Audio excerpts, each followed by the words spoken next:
It was a referendum that would change Britain's future forever. 52% of those who turned out to vote in 2016 chose to leave the EU, setting to motion years of negotiations and changes to laws and legislation.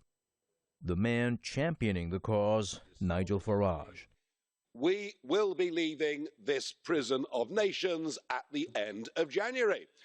And we won't become a third country, as I've been hearing this morning. No, we're going to become an independent, self-governing nation.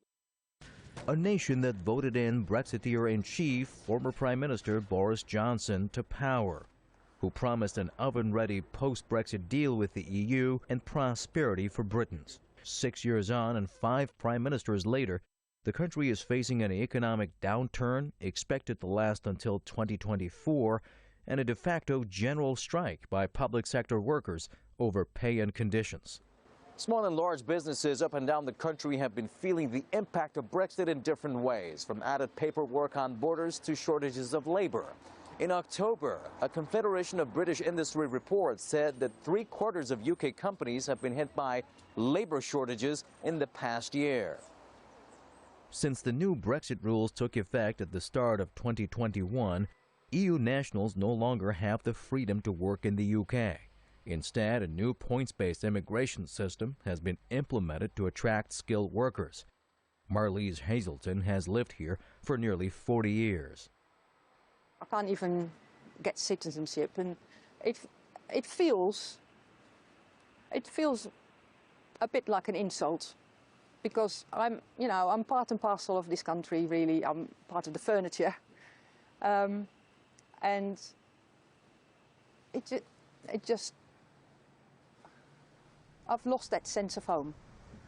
The UK's withdrawal from the EU has also impacted the country's trade. After the pandemic, trade in almost all G7 nations has been recovering. The one exception is the UK, thanks to the Northern Ireland Protocol. You can compare Britain with what's going on in Europe, you see, because they've also suffered the Ukraine shock. They've suffered that. So we can look at the data and see how Britain is doing relative to the average of those EU countries that are most similar to us.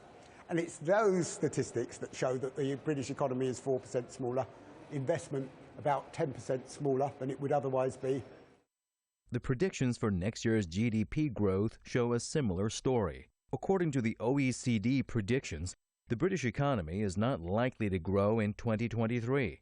It's estimated to perform worse than advanced economies like China, Canada, and Japan. Even developing nations such as Indonesia are ahead of the UK. And one country below Britain is Russia, which is currently under heavy economic sanctions.